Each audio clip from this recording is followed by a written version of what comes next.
clássico ou neoclassicismo. Veja aqui no livro de vocês, página 16. Veja aí. Aqui tá bem assim, sucinto, bem resumido sobre o que é o período neoclássico. Então a gente vai abranger um pouquinho mais e principalmente nos artistas, que tem artistas incríveis deste movimento.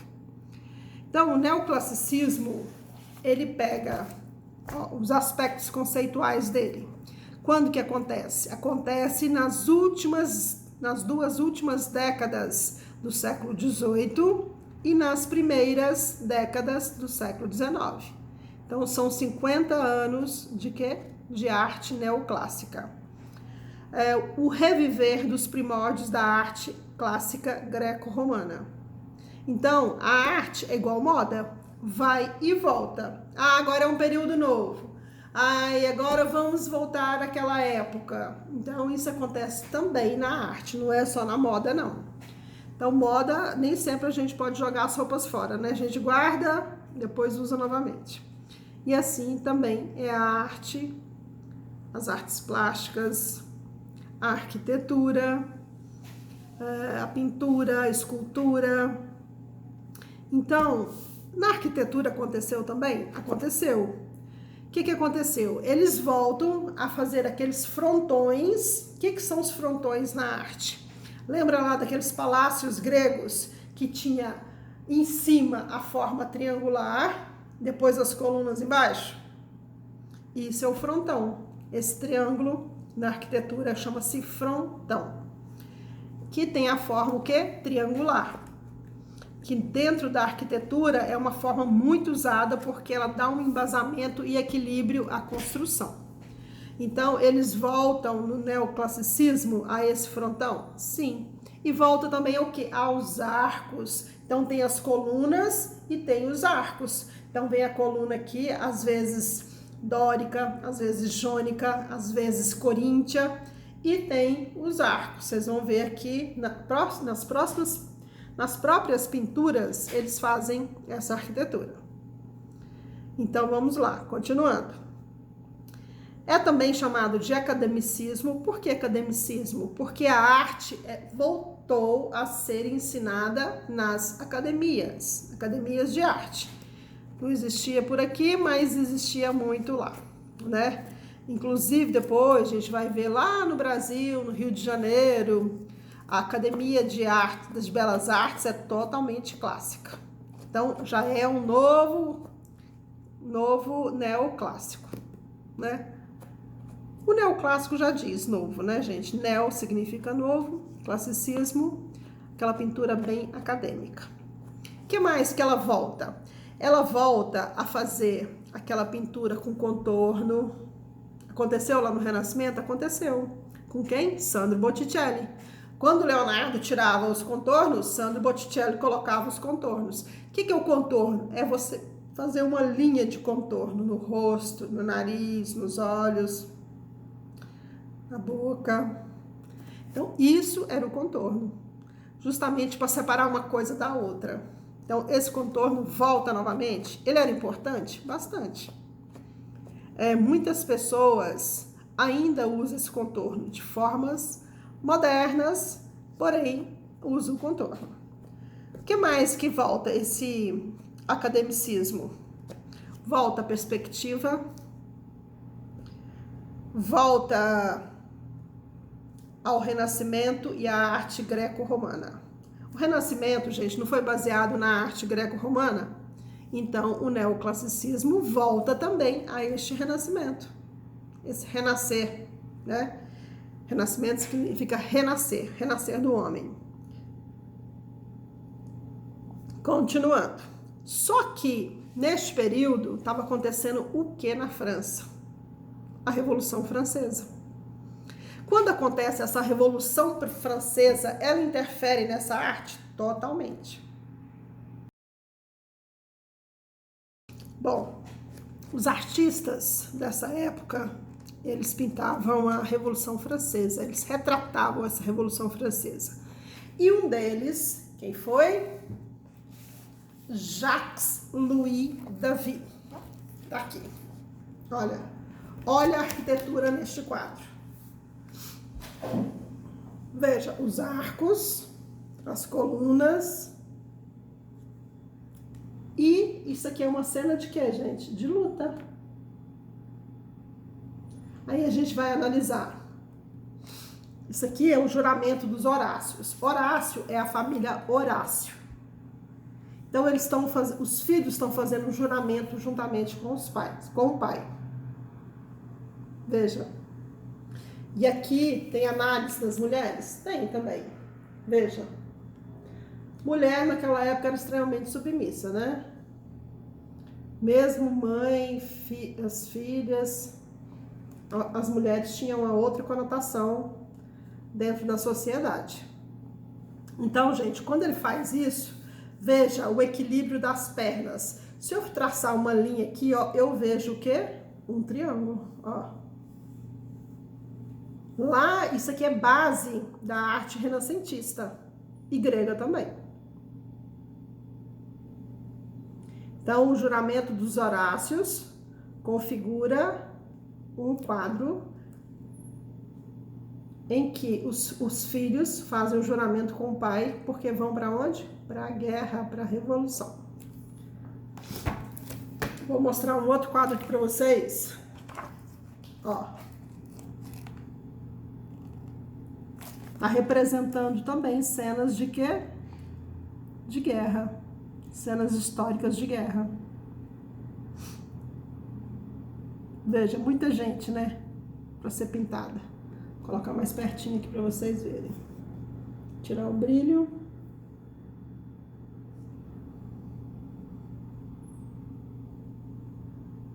Mais uma cena também de guerra. E esse quadro aqui que é famosíssimo. Veja. Vou ver se eu tiro o brilho. Tirei. Também pintado por Jacques-Louis David. O nome deste quadro, vamos lá?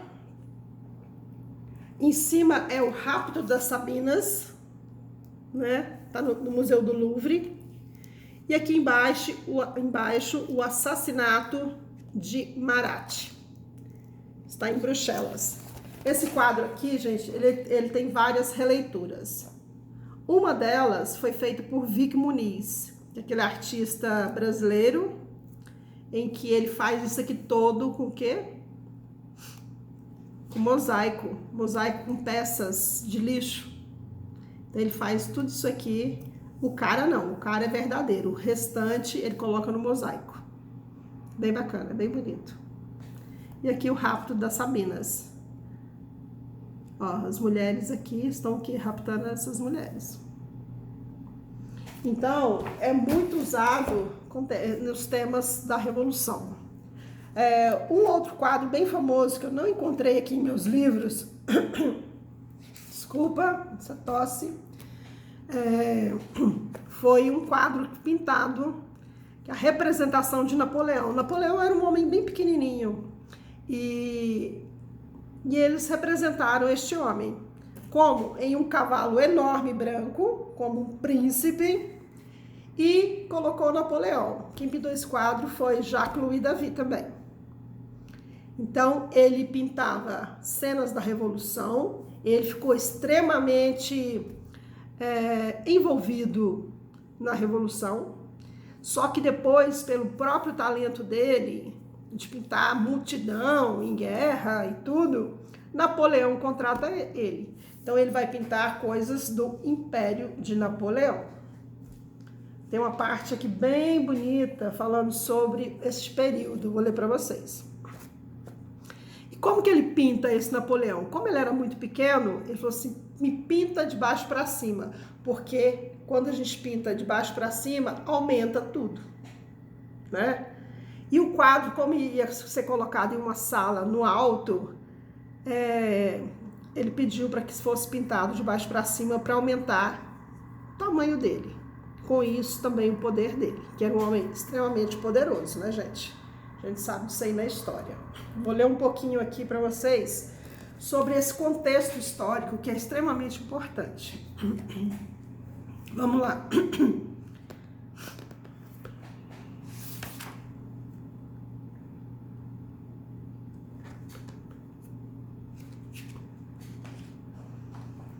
Vamos lá.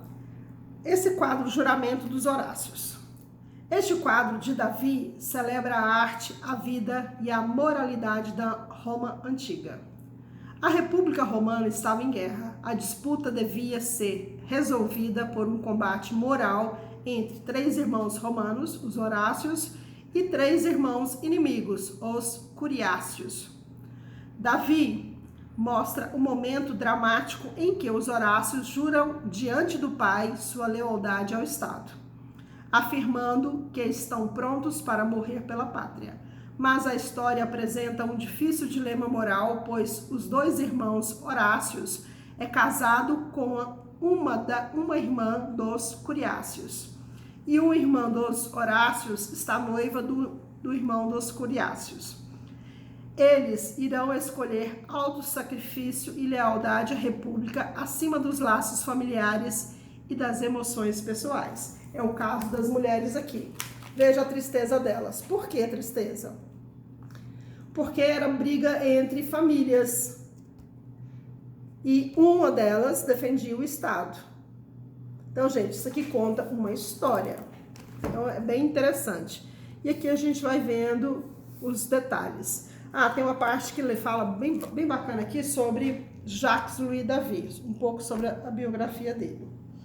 Uma das figuras centrais do neoclassicismo, Jacques-Louis David, ganhou o prêmio em Roma em 1776 e viajou de sua França natal para a Itália, onde satisfez sua paixão pela antiguidade e entrou em contato com os iniciadores da nova Renascença clássica. Olha aí, a nova Renascença. Por quê? Está voltando ao Renascimento. Em 1780, voltou a Paris, onde se firmou como personificação da reação social e moral à frivolidade do rococó. Davi celebrou por seu apoio ativo à Revolução Francesa em 1804, tornou-se pintor da corte de Napoleão Bonaparte. Então, gente, ele foi contratado por ninguém mais do que Napoleão, né? Que era o homem mais poderoso da França na época. Então, é bem interessante isso aí, porque está contando uma história. E isso que é legal, porque as obras, elas não são supérfluas. Às vezes a gente acha assim, a arte é uma bobagem, mas não é. Ela também conta uma história. Vocês lembram que lá no Renascimento, no Barroco, a arte era extremamente o quê? Religiosa. Ela retratava a história dos santos, momentos da igreja, né? Momentos de Jesus na Terra. E aqui vocês estão vendo que passa a ser totalmente histórica. Então tem essa grande diferença.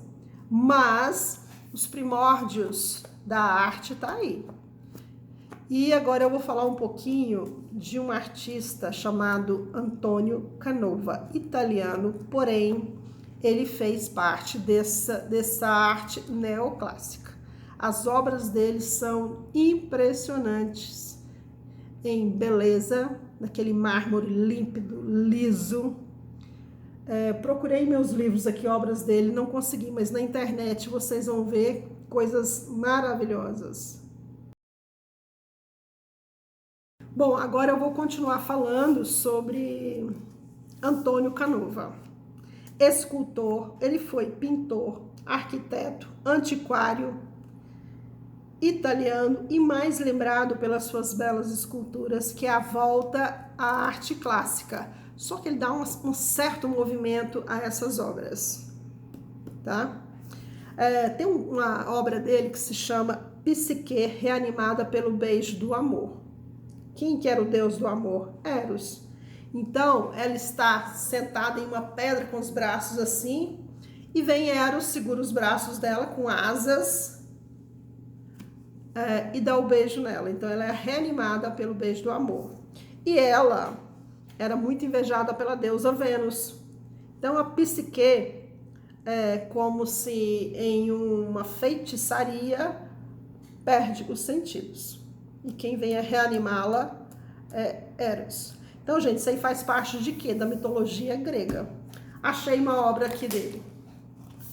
Olha isso.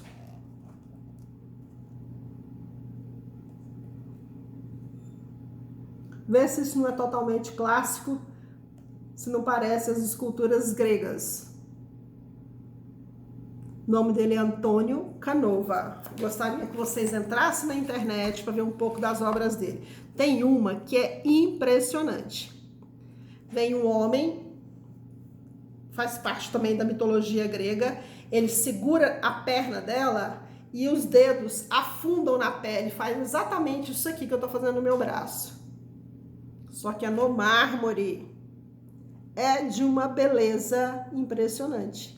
E quando ele coloca aquele véu transparente em Jesus, em Nossa Senhora, que você vê o rosto dela todo, mas você vê que tem um tecido extremamente fino. E qual o material? Mármore, mármore branco. Então, é de uma beleza incrível. Olha aqui que eu tô falando da arquitetura. Veja, esse triângulo aqui em cima se chama frontão. Aí vem as colunas gregas. Então, a arquitetura volta também à arte greco-romana. O Renascimento tem isso? Tem. Porque a volta à arte greco-romana. Vamos ver de quem é o arquiteto.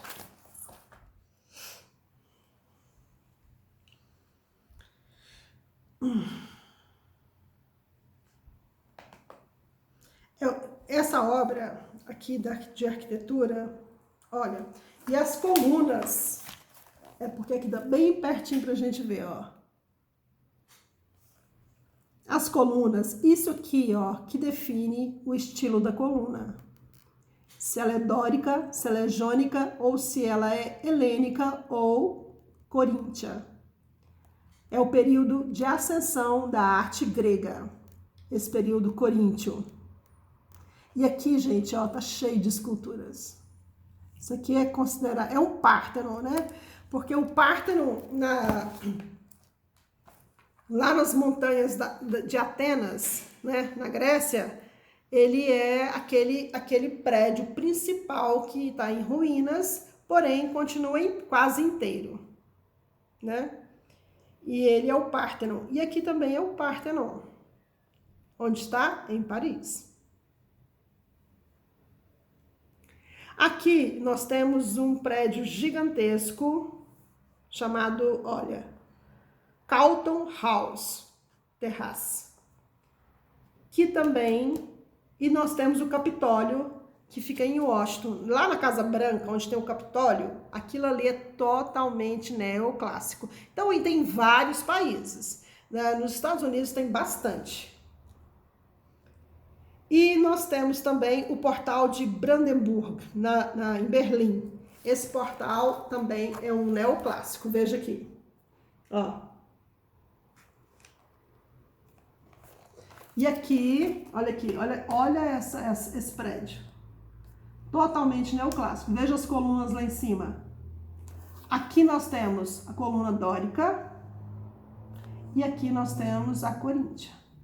Olha a quantidade de colunas. Lindíssimo, né?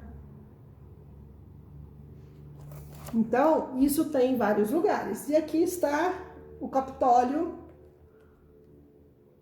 onde tem a Casa Branca, onde todos os presidentes moram. Durante o período que estão em ascensão ali, trabalhando. Aqui nós temos um teatro. Teatro Alto Scala, interior em Milão.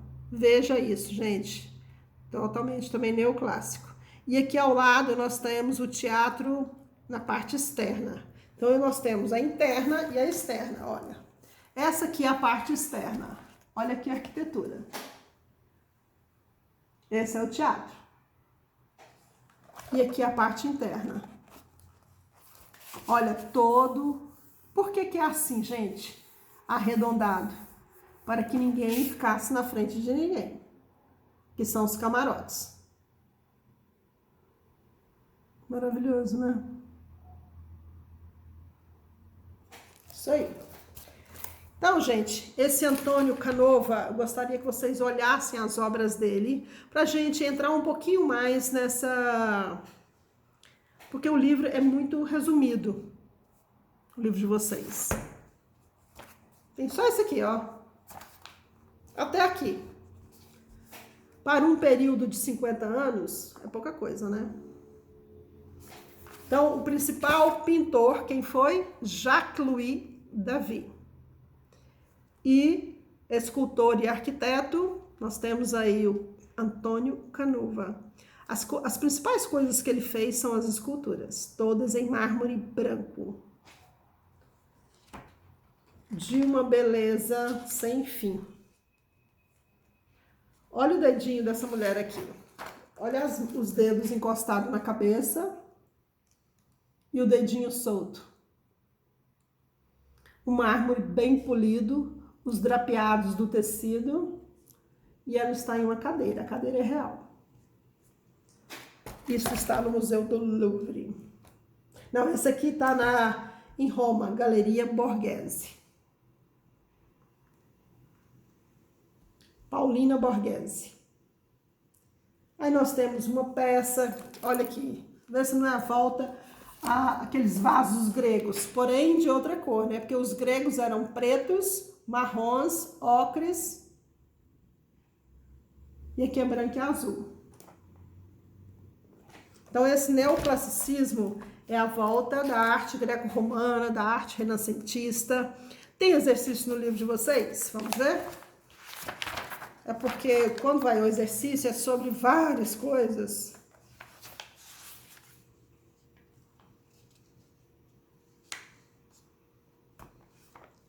Tá aqui, inclusive o mesmo quadro, ó, o Juramento dos Horácios. Aqui ele fica bem escuro, não dá para ver toda a beleza dele. Poucos exercícios, porque logo entra em romantismo. Tem, na verdade, 3 exercícios. Simples. É ler o livro e fazer. Tá? 1, 2, 3. Eu gostaria que vocês fizessem. E na próxima aula, a gente vê outro movimento artístico. Nós entramos em romantismo, pelo livro de vocês, que também é belíssimo. Bem França, acontece bastante na França. Vocês vão vendo que os movimentos passam a acontecer quase todos na França daqui para frente. Por quê? Pela quantidade de artistas, por tudo que acontecia na França, né? Napoleão ganhou a guerra? Não. Mas ele fez uma grande transformação na França. Muitos morreram na Rússia com armas? Não, devido ao frio intenso russo, abaixo de 50 graus. Então é isso. Próxima aula a gente continua. Um beijo e se cuidem.